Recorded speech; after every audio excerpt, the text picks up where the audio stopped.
Okay, hold on. Let me get this out of here. There we go.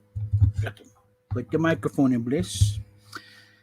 Yes, unfortunately, the day has finally come. Sean Connery passed away earlier today at the age of 90.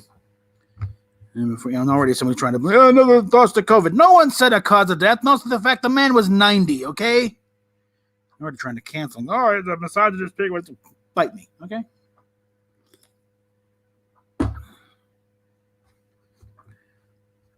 Man practically invented the idea of British manhood, so keep your correction. The body's not even cold yet, and they're already scourging over this crap. So no, thank you, not buying. So figured it's time we did a little personal update here, and also let's go ahead and mute that now. Yes, we have finally got the word that we're set for another month here to get everything sorted out. So yeah, suffice it to say, it's been a very stressful week and a half. So it's basically result of me doing something I never done before. I bailed out of karaoke in the chat early, very early, because I just really I don't know. I guess Mary was under a little stress because the whole thing was a special Halloween type thing. She got somebody in, and my snarky comments are not being usually tolerated, and I wasn't the amount to trying to get in a fight between Mary and Miss. I just screwed it. It's not going to end well. I'm just going to go play Fortnite for a while. But one thing that's a little added irritant is I did up a video for her. Just said, okay, she doesn't trust my connection, even though her decision is based upon a situation where it's like, at the time I was in a car next to a Walmart in the middle of the night and working through my phone and do the music through a tablet. It's not far from ideal. Okay, things have changed quite a bit since then. Actually got something resembling a stable connection. Okay, yeah, it's not perfect. It sometimes goes weird, but for now, everything seems to be going fine. And I'm trying to take this a little personally here, Mary. So if you finally come by and watch this thing, since we got an invite and I'm about to show up. That's the thing. I send invites out all the time. The only one who actually responded was Rosetta. Rosetta said, maybe at the Halloween. Okay, I definitely respect the hell out of that one. She's come on several times too. Whenever thrown in, usually come out or say why she's not. Everybody else, it's like I think because Culture Casino has responded when he's been busy. He's like, hey, I'd love to, but can't. Okay, I'd like a response. Okay, even if you don't come on, just acknowledge something. Let's be honest here. This is showbiz. Okay, it's like the bottom rung of showbiz. Used to be radio, but now no, this is the bottom rung right here. Is where you get right in there. And if you're really trying to make a go of it, you got to have an ego, okay? Anybody who does this, no bullshit, okay? You're on camera, you got to have a bit of an ego to think you're worth listening to and watching. And as a result, slights are taken a little personally here and there, even if they're not intended.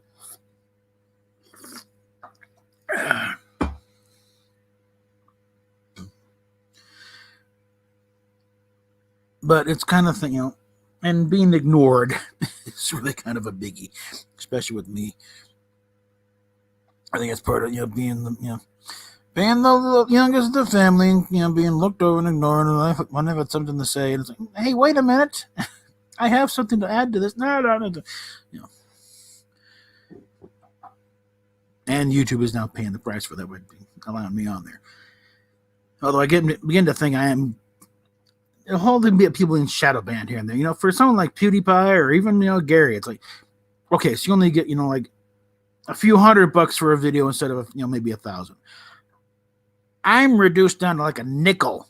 Okay, it really hurts on this end because it's like it doesn't take much to really because it was starting to become viable for there, and then the apocalypse happened, and then all the other chicanery, with the YouTube constantly trying to fix what ain't broken.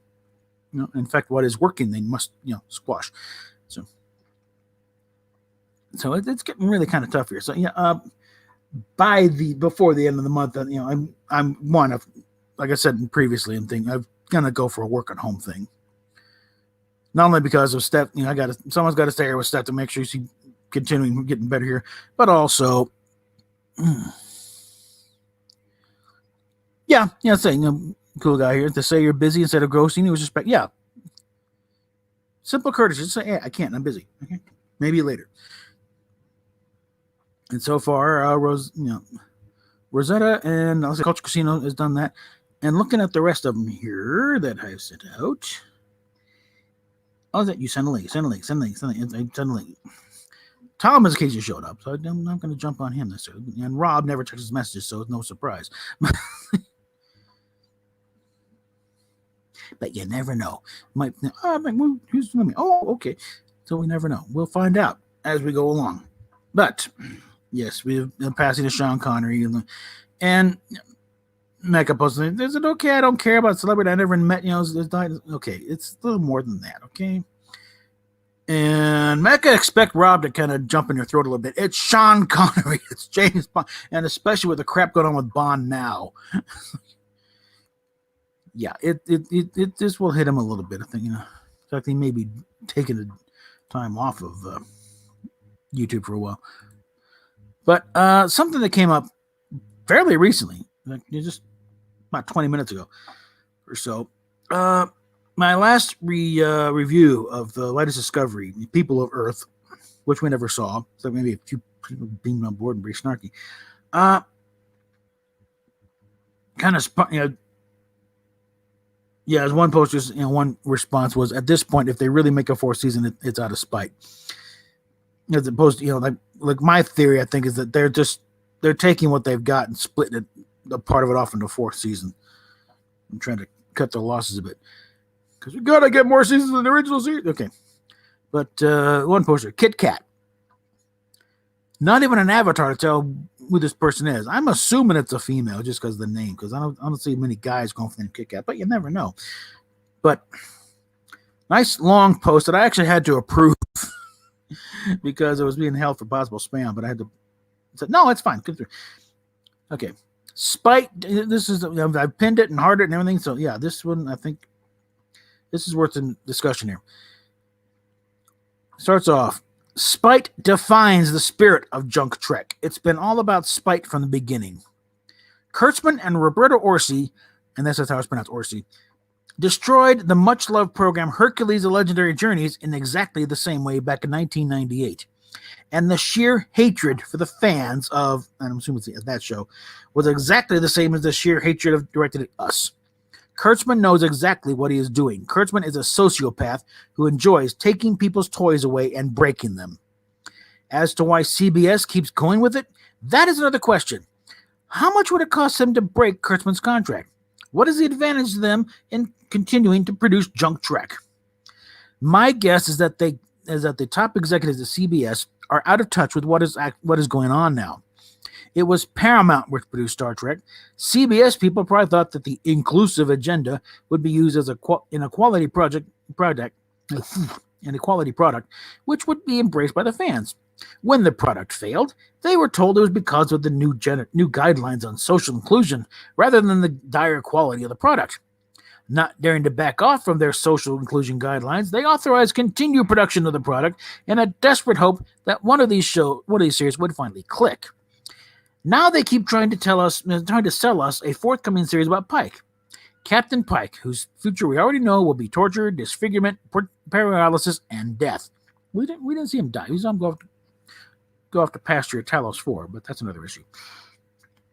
And of course, they have encouraged an all-out attack on channels like this one, which expose Junk Trek for what it is and enable people to organize against it. Yeah, I think I'm pretty small picking, so I'm easy to keep down. I've seen so many channels go screaming by me and announce, look, 50. I'm still sitting at 1,300. And it took a while to get the 1,300. Yeah. So, folks, share it around. Come on. Yeah. If I can get to 2,000, I'd be a happy camper at this point. All right. They also seem to be attacking the players of online video games who report that Junk Trek is being literally forced upon them. Yeah, I was playing Star Trek Timelines for a while, and every once in a while, you get these Discovery characters crapping up here. It's like, no, I'm not buying them. I had Saru. He seemed competent enough, and I think I got Tilly, but even then, no. I shudder to think what's going on with Star Trek Online. And there's one game, start some kind of command thing where it's like you have no choice. It's only JJ Trek. Okay, so it doesn't seem to me that this is a tax break scam. I think they really hope to make a profit off this garbage. We need to see that they don't. Their product is failing, and they are frightened to death of public forums like this one, like the one we're on. We can ruin them, and I hope we do. Junk Trek needs to be seen to fail. Well, the latest ratings on airing on CBS, it's got 1.3 million. It was being beat. It got trounced by a rerun of Young Sheldon. Okay, and that was way down the on that list. Discovery is way down the list. Okay. We need to get across to CBS that if a transsexual were included in a program of the quality of Deep Space Nine or Voyager, that would be more interesting. Be one more interesting person on the bridge, and no one would care. The problem with Junk Trek is that every single quality that goes into good science fiction is lacking. Every single one. And they got bullet points here. Overall philosophy of optimism about the future. Well, that's mainly about Star Trek. A lot of science fiction is about very dire dystopian situations. Okay, technology that is plausible with its appropriate technobabble, which is part of the music of Star Trek. Yes and no. Okay, especially I think it's like from Next Gen onward, you had folks like Rick Sternbach and Michael Okuda around who, because usually in the script, they need, it would literally be tech, and just whatever they needed, some kind of technobabble explanation. They just insert the word tech in all caps. And it was up to Rick and Mike to come up with something to explain this crap. That's also why, if you really listen to the stuff and what they're saying, it does make a kind of sense. It's not just reverse the polarity of the neutron flow, which is literally meaningless because there's no polarity to reverse in neutrons. They're neutral. But it's only included in there all the time in Doctor because John Pertwee loved that line. So, normally he hated technobabble, but he loved that line, so they put it all the time in there because it sounds good. Okay. Intelligent, articulate scripts written by different scriptwriters for different episodes, so there would be no pressure to churn out boilerplate. A writer or a team of two writers would take the time to think about what they're saying.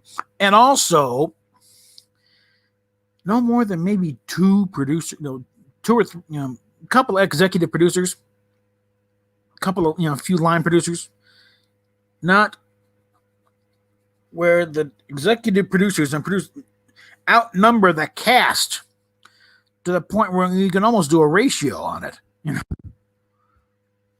I mean, the times it's like they almost outnumber the cast by 2-1. When the producers and executive, mostly executive producers, we're getting like 20 people in the list there. And when you're that show should have that number, executive producer. What are the executive? It's a point of ridiculousness. Okay. Yeah. Complex and nuanced characters. Think of the depth of characterization in Odo, Garrick, Quark, Dukat, Captain Janeway, 709. Really, most of the background characters in Deep Space Nine had far more characterization development than anything on Discovery or Picard. Every part are caricatures, not characters. Okay, superb acting. Star Trek had a tradition, which they threw away when they made Enterprise. I dispute that, but of getting experienced stage actors to play the leading characters. Everyone knows that Patrick Stewart acted in Shakespeare, but so did William Shatner. Shatner was a member of a Shakespearean repertory company in Canada. In fact, he was Christopher Plummer's understudy. That's kind of how they got him for Star Trek 6. Because Plummer's been, he liked his understudy. He also fought like hell when he got. I won't go into the deal. Let's just say Plummer got hospitalized for a while involving the kidney stone and things he shouldn't have been doing. And for a production of Henry V. So while Plummer was hospitalized, Shatner had to take over. And he was kind of stuck because he really hadn't been paying, because it's tough for Plummer. You don't do that. So he was playing something else in the play. But then he got, okay, you're playing Henry. And he hadn't bothered to learn the lines that well.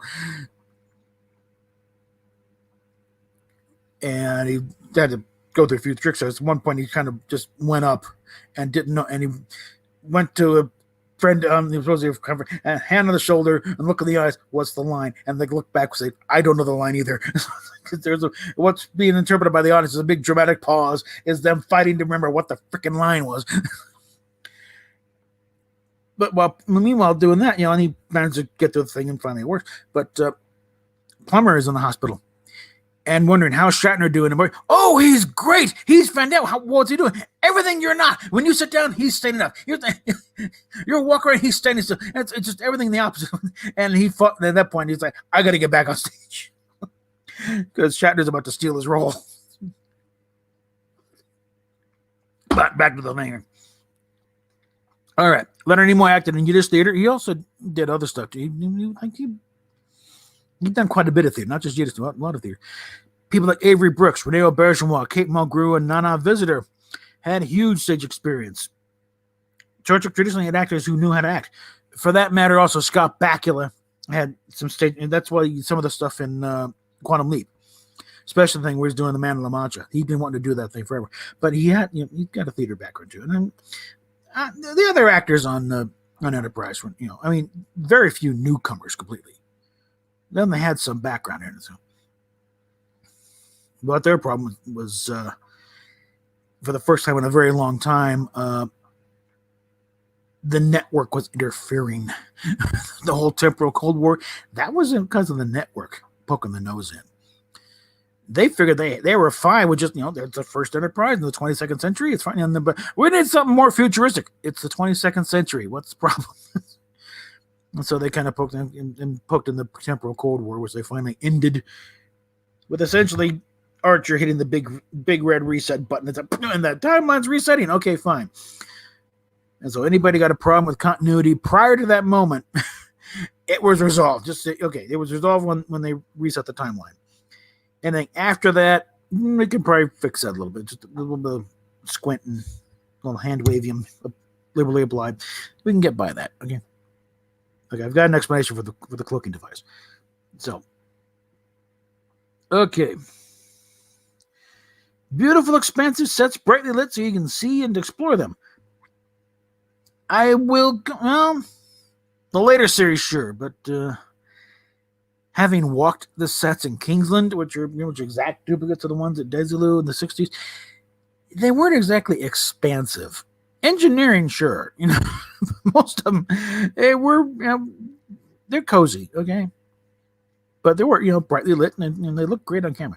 Okay, costumes that are a pleasure to look at. Okay, yeah. My big thing is the costumes aren't overworked. The uniforms in Discovery are, it's like you're trying too hard, okay?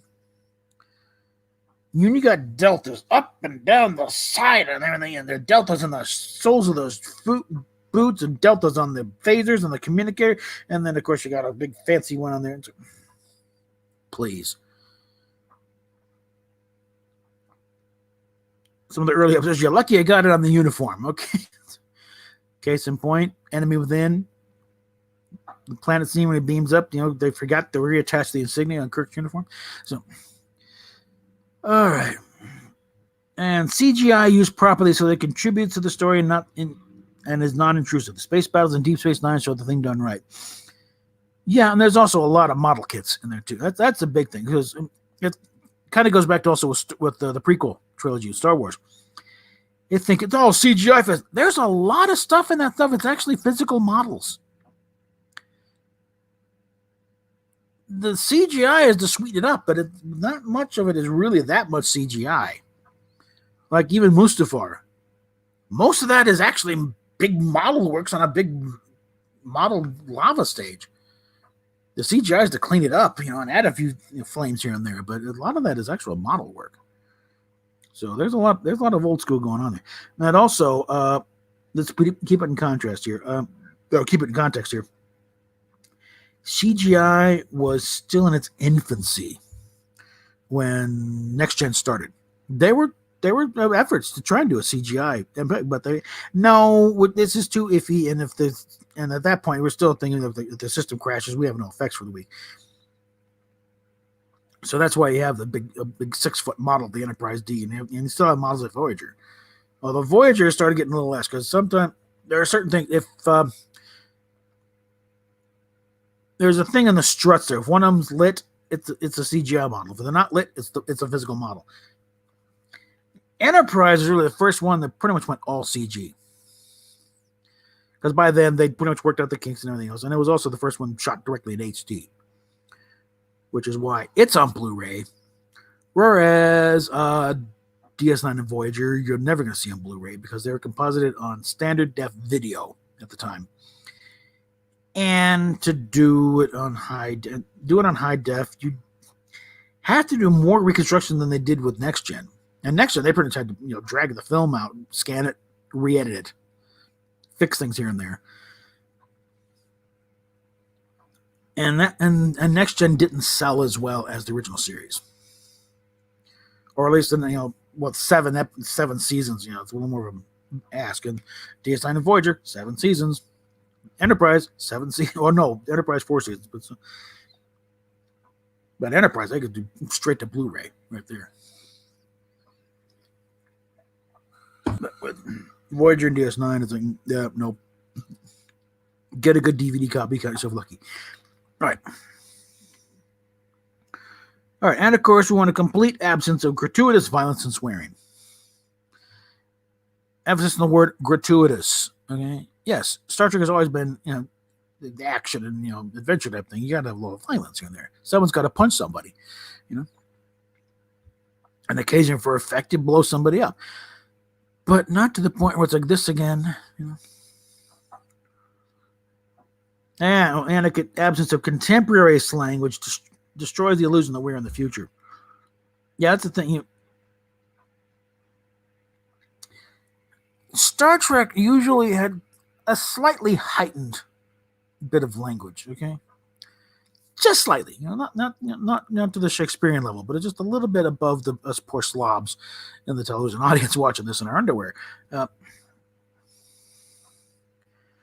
to make that these people are educated, they know how to, and that's one point I will grant that Lower Decks maybe slips a little bit, and they do have a little more of contemporary slang on there. These guys are working class stiffs. I would up that a little bit, okay? Now, granted, this is a different division of Starfleet. Maybe not everybody went to the Academy, okay? Maybe they went to OCS or something, ROTC type thing to get into this part. Because you have to establish that, you got your mainline Starfleet we're all familiar with Riker and Troy and the old black and gray uniforms on the main ships to go do things. And then you got crews like the Cerritos, where they're in the bright blue, gold, and red uniforms, and they're not doing all this exciting and exploring and stuff. They have to be ready for it when it happens. So yeah, there's going to be some training there. But I would not be surprised if a lot of these guys didn't go to the Academy. Just kind of a Academy annex type thing, or OCS type training. But that's another issue that's going on. Waiting just their scores, okay, if you're in like the top 75%, you're going to main Star. You're bottom 25, you're going on California class ships, delivering pizzas. Okay. All right, the message has to get through to CBS that the contracts binding them to the current production team must be ended because the social inclusion agenda is not the problem. The problem is the low quality of the junk that is being produced in the name of Star Trek. Yes, that is why this thing is pinned. It's going to stay at the top of the list on this one. Get back on here, see what money's gone here. Enterprise should have had 17. Yeah, and there's still a bit of a push. I'm part of it. Is to at least bring back Enterprise for a 5th season. To at least, see if, how the interests wrap it up.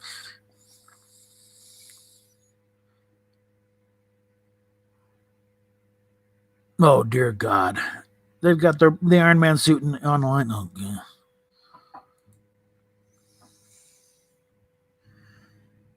It's just as well, because every time I've tried to play Star Trek Online, my character has been stuck in a room with no doors and no way to get out. And so, now I might try again later, but oh Lord.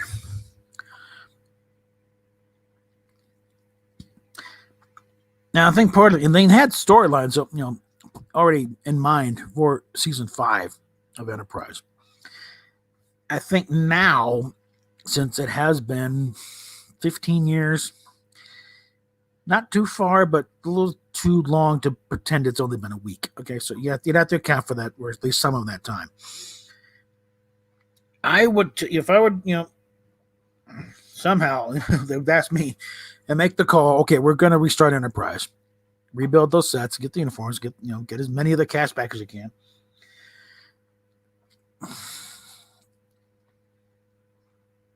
I would love to get Scott Bakula back as Archer, and I'll get him back on the bridge. But if not, because we've already seen, thanks to In a Mirror Darkly, his service record up to the point where he becomes Federation president, and is managed to stick around long enough to see the Enterprise launched in 2245 and die shortly thereafter at a very, very advanced age.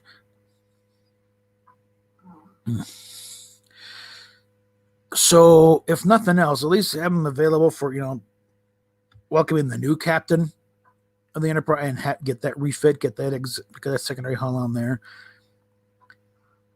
And let's see, they were building up to the Romulan War. I think I would probably skip past the actual war itself to the point where we're now into the resolution of the war. Okay, the treaty's been signed, neutral zone established, and now we're picking up the pieces. Because as we saw in DS9, sometimes cleanup is just as much of a problem as the war itself. We don't necessarily need to see, starships blowing each other up on a regular basis. Well, kind of, in a way, yeah. I think Archer would be kind of, in the same category as George Washington. Kind of, led the charge, in getting the thing here. Getting the whole thing started, and then we need the president, Archer. A little thing about George Washington, when they were about to claim him leader of the, actually they were figuring who to lead the Continental Army. And I couldn't possibly. He's there in full uniform, I couldn't possibly command this. No, I don't. Yeah. Come on. It's like no. Come on, yeah. Come on, bring it. Bring the money. Come on. Yeah, no, I can't do it. Sure. Yeah.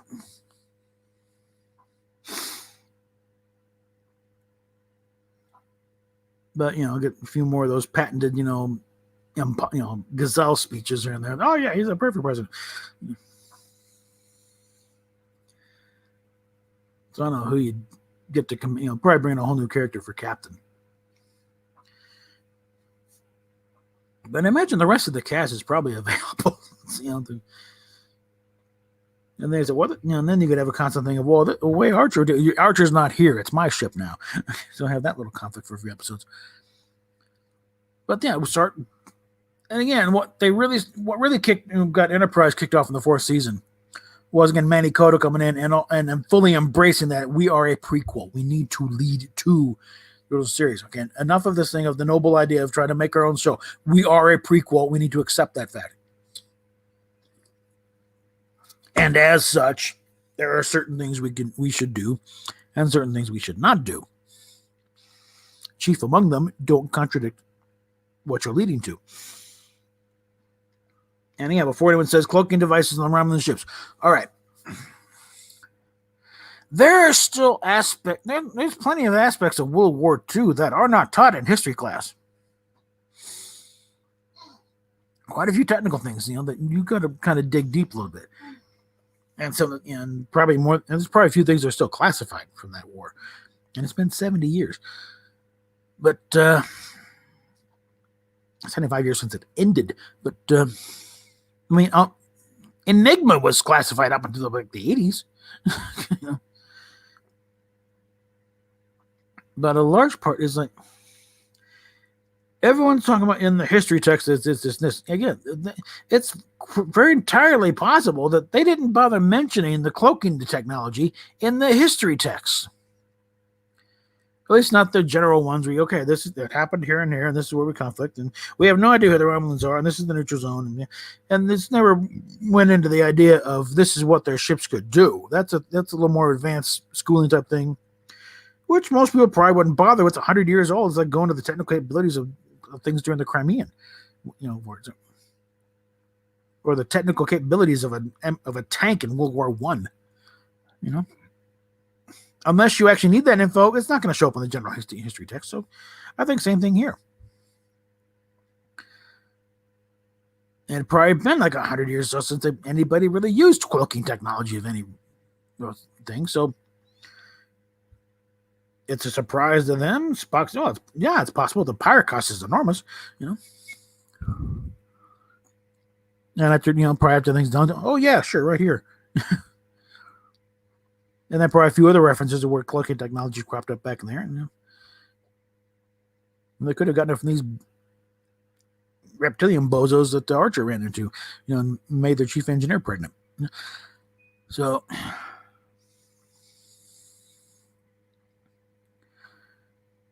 but there we are. It is, we've been in for half an hour. As usual, nobody else has responded. I'm starting to take this personally.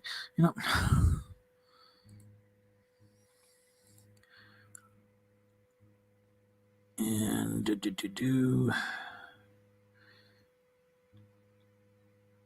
tracking anybody else here that I may have set an invite to. Maybe you were. No, nobody else seems to be working at the moment. Okay. Oh, another was when there was a thing about my rethinking. Okay, about rethinking lower decks. About an hour ago, gentleman Glenn C. Strathy chimed in with, if they wanted to rebuild a relationship with the fan base, making the case of Starfleet is stupid, and everything with fans found about inspiring by Star Trek is stupid, which Lower Decks does a lot of, is the wrong way to go about it. And my retort was, they're not saying Starfleet's stupid. They're saying not everyone in Starfleet is some kind of genius superhero.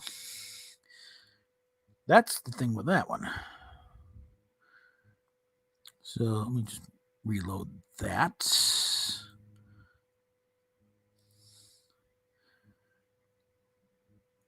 There we go. That's still muted. Good. And that is where I think Lower Decks comes into play. In that it's kind of you got characters in, and that's why are they going on about Kirk and Spock and Archer. It's a different thing.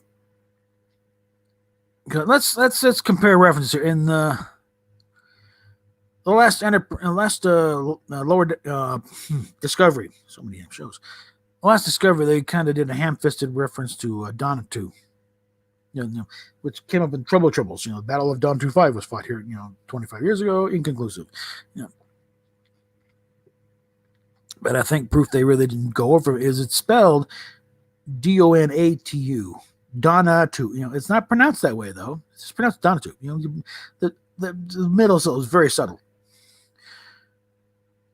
And at the Donatu, did you guys even watch this episode?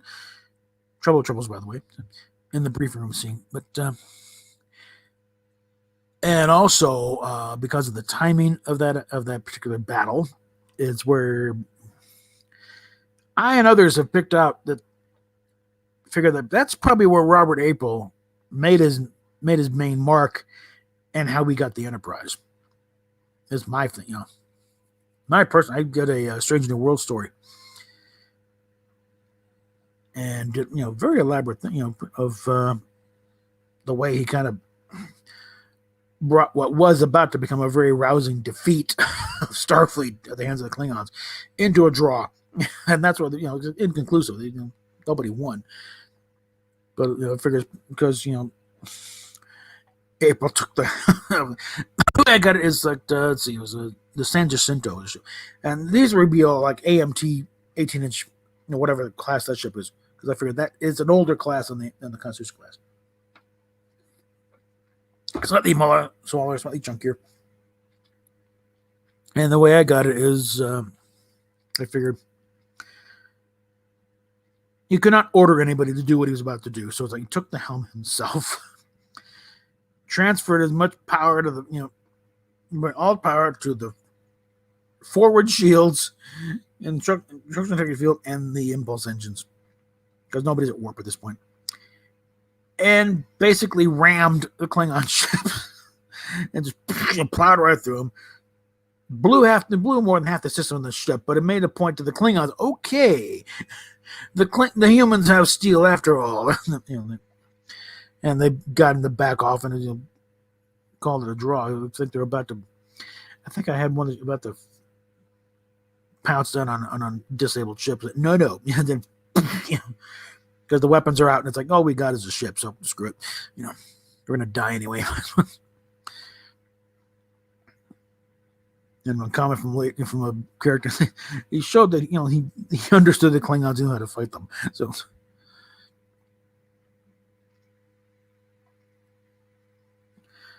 but that was the Battle of Don 25, and but it's just little things like that, where there was no reason to bring up Don 2 at all in the Discovery episode. It had no reference to anything. In fact, they talk about Don 7. And again, they mispronounce it Donatu. Like, no, this is Don 2. Go for it. Watch something once in a while that doesn't involve you. Whereas Enterprise, whereas Lower Decks, the references really don't come out of nowhere. They are relevant to what is going on at hand there. Or it is just, idle conversations, doesn't matter anything, and they're arguing about something like, Khan better than so-and-so, And something that Mike McMahon point interview is like, these guys are big fans of Starfleet and its history. That's why they're always going on about it. And again, this is over 100 years after the original series. So yeah, the logs are all opened up and, mandatory reading. So yes, they've been studying this stuff. And probably most of the logs of the Enterprise D are you have to study them too. As an example, and probably some other ships here and there in Captain. So it's exclusive of the Enterprise.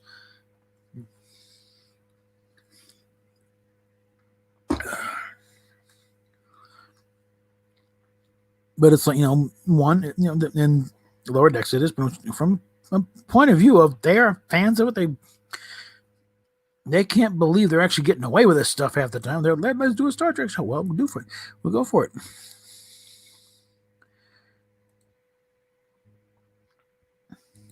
And just trying to get as much done as they can before someone tells, okay, that's enough. Time to go back to class. And I think now that, and also the point of the first couple of episodes were kind of at the dictate of CBS. That's why they're the weakest. They had to kind of hit their marks and, prove that they can do. And then after that, that's, I don't know if the references started, backing off a bit, but the story started filling out a little more. It's like, okay, yeah. And watching the Midnight's Edge and the reviews, okay, this was a little more, the story's a little better, but they're still doing this and that,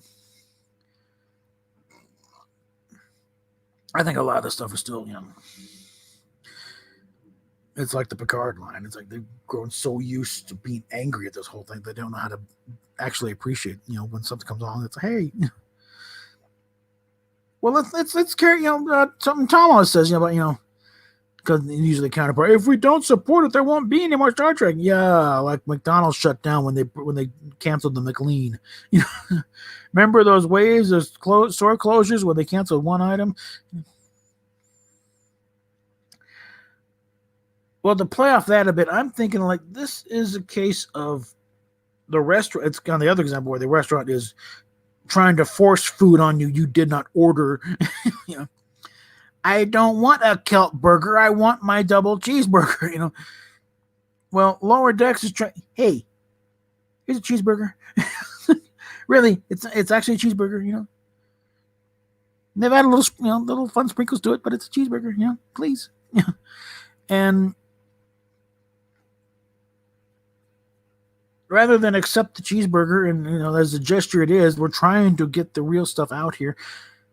They're jumping all over the cheeseburger. And how dare you make me a fun little cheeseburger? But I think the fact that, some of us who do openly call for the end of Kurtzman, Trek, and have come out and say, no, this ain't bad. Give these guys a break, okay? And it's the same sort of thing as The Mandalorian, in my view. The difference is The Mandalorian is separate from, in the fact that it's on television. So there's a little more separation there between the big monster, sequel trilogy movies. They get all that thing. Meanwhile, The Mandalorian kind of sneaks onto TV and is able to be viewed from a little more of a distance. Whereas with Lower Decks, it's on TV just like everything else. And because the thing is, The Mandalorian also has Kathleen Kennedy's name on it as an executive producer. Whereas Doomcock loves The Mandalorian. And it's been pretty well acknowledged that Kathleen Kennedy is completely sidelined on The Mandalorian. She has no control over this thing, really. It's Jon Favreau and Dave Filoni. But for some reason, they're not willing to give the same benefit of the doubt to the Lower Decks. They see Kurtzman's name on there, and they think, oh my God, what Kurtzman Trek? It's not Kurtzman Trek. He's nothing. He's not doing anything with the show. And McMahon said, he's giving them pretty much free reign. Do what you want. Because one thing I think is that McMahon pointed out or made it clear that he knows his Star Trek. You're not going to tell him anything from Kurtzman's side about what to do with it, because McMahon named his dog Riker. Okay.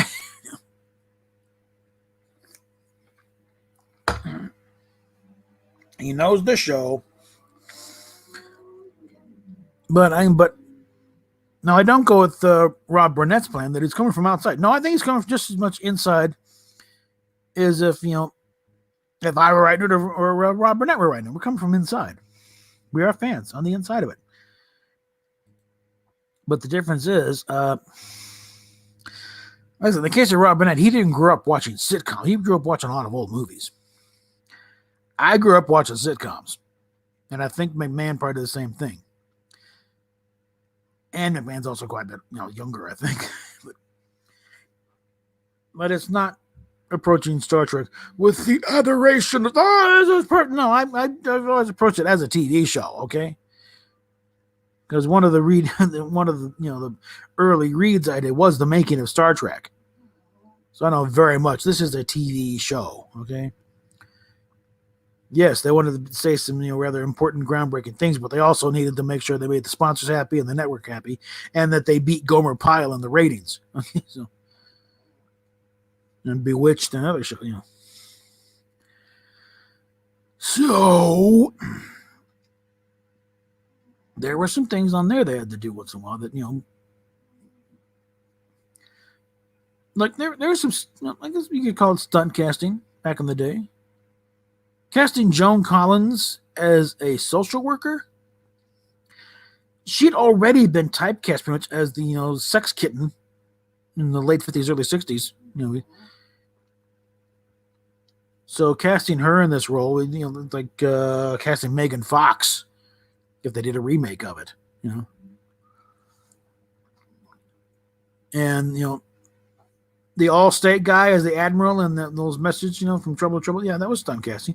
I think if they really wanted to, and they were able to open up the books a little bit, have Lucy intervene a little bit, he just show up. They could have gotten John Wayne to do one of those, little show ups as an admiral on the view screen. Captain Kirk, this sector is under attack, and it's your responsibility to do it. They could have done that crap. They could have gotten Dean Martin as a cross motion NBC. Dean Martin's show was big at the time. It would have been great. That could have been a running thing if they'd run a few seasons longer on NBC. You'd have big name celebrities showing up as an admiral, chewing out Kirk.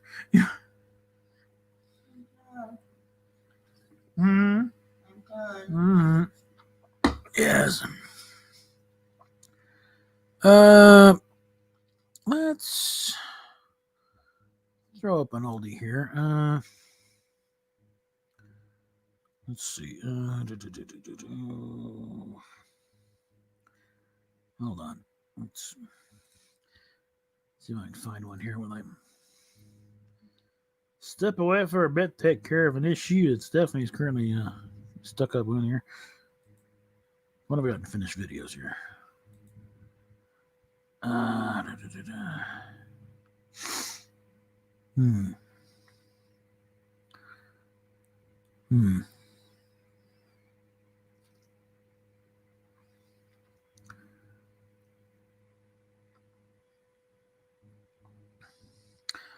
Let's drag this one up here. Okay, hold on here. Now, a little something I feel should be getting a little more love. I'll get the share audio and there, and share it. Enjoy, kids.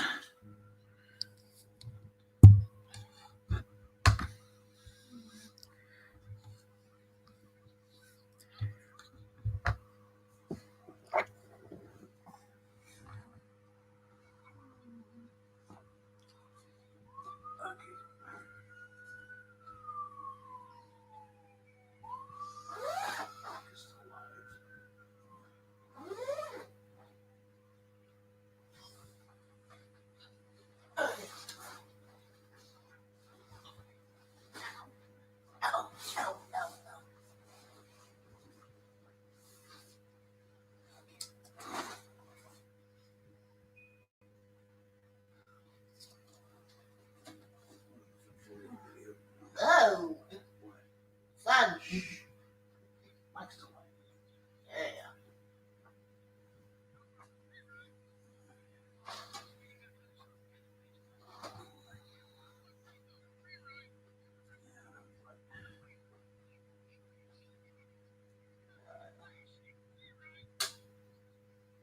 Oh,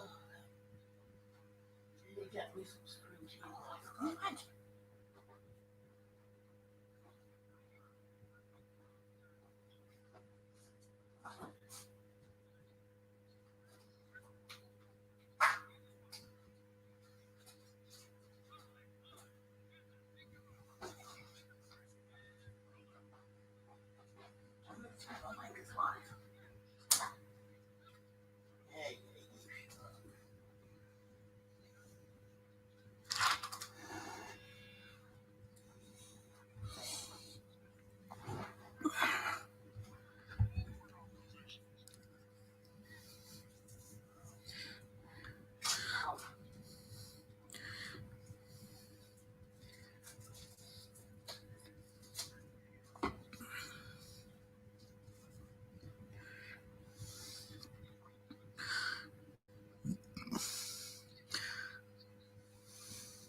Okay.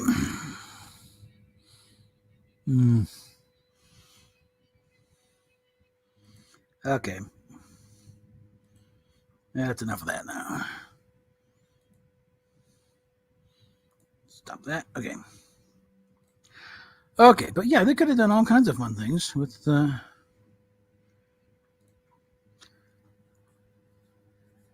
little stunt casting back then.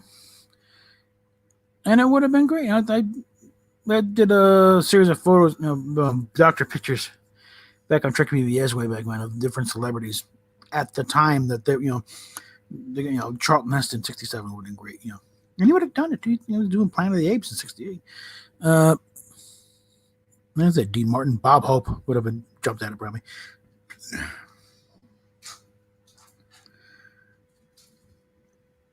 And I think that case would have like, we can't afford John Wayne,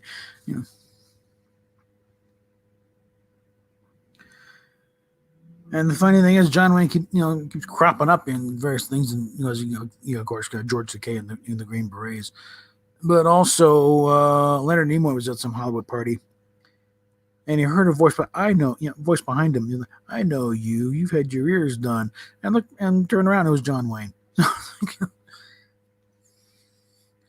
So who knows, the things that could have happened. Let's see what we got going here.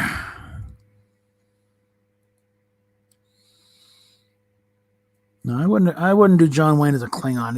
He'd start having flashbacks of the Genghis Khan movie. No. We don't want to do that. All right, we've been at this for almost an hour.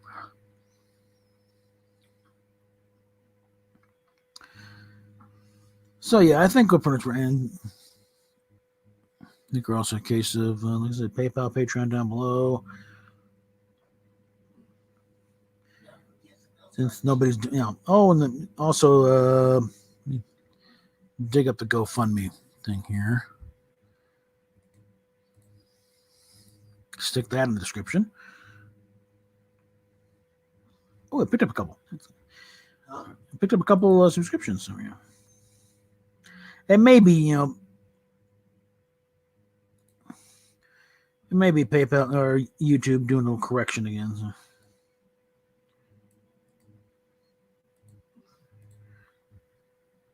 Yeah, so far.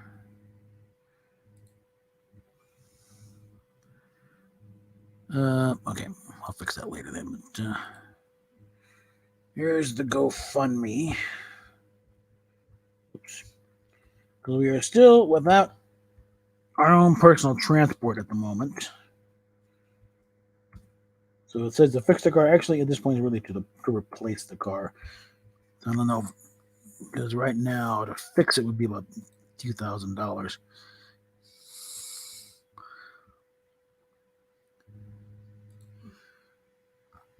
Whereas to replace it,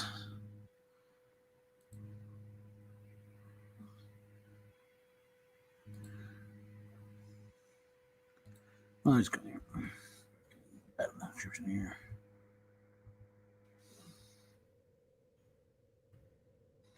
I'm seeing people, getting millions of dollars to fund a comic book, and we're just trying to, hey, our survival kind of depends on this here, guys. We're not asking for much. Okay, so the GoFundMe is now in the description. You're also gonna, oops.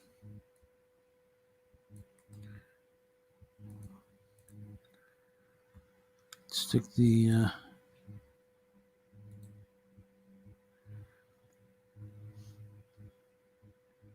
there we go. Stick these guys in here too. All right. PayPal and the Patreon. If anybody feels all that inclined. Because the Patreon, last checked, had a whopping 2 people supporting us there to the tune of about $6. So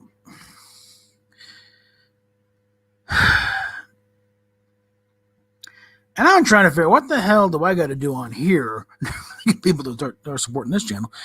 I suspect once we get into a place and I can set up a more permanent studio, so I'll be able to do more things and stop working off my laptop and get on a real computer, maybe the production quality will be enough that's okay.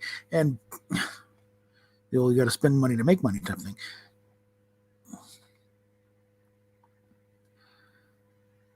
But for now, it's like,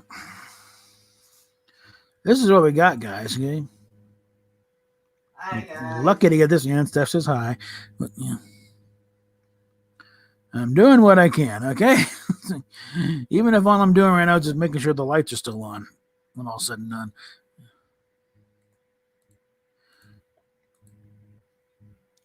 Well, now we're 1301. Okay. It was 1302 2 minutes ago. This is what YouTube does, okay? They can't make it it's all over the damn place.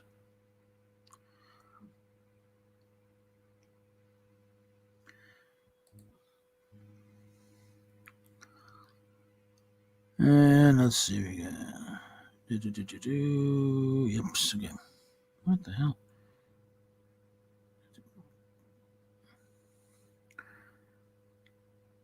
I'm seeing some names here. I thought they were subscribed longer in September. I think a lot of also the usual thing of just purging subscriptions and saying, "Hey, where's my subscription?" Having to resub and all this stuff.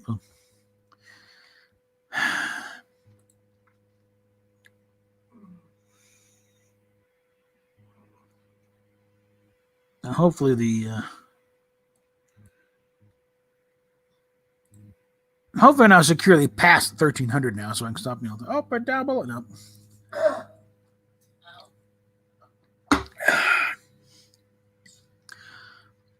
We're coming up on an hour. And the usual big spenders that throw money at other YouTubers are not even here. Not even Matt G to do a super sticker. So unless somebody jumps on the super chat in the next 2 minutes here, I'm gonna go and wrap this up. And like I said, PayPal, Patreon, and GoFundMe is in the description, so don't rely on this. And I think I'll probably waste 2 more hours doing Fortnite for a while. So we will talk at you later, kids.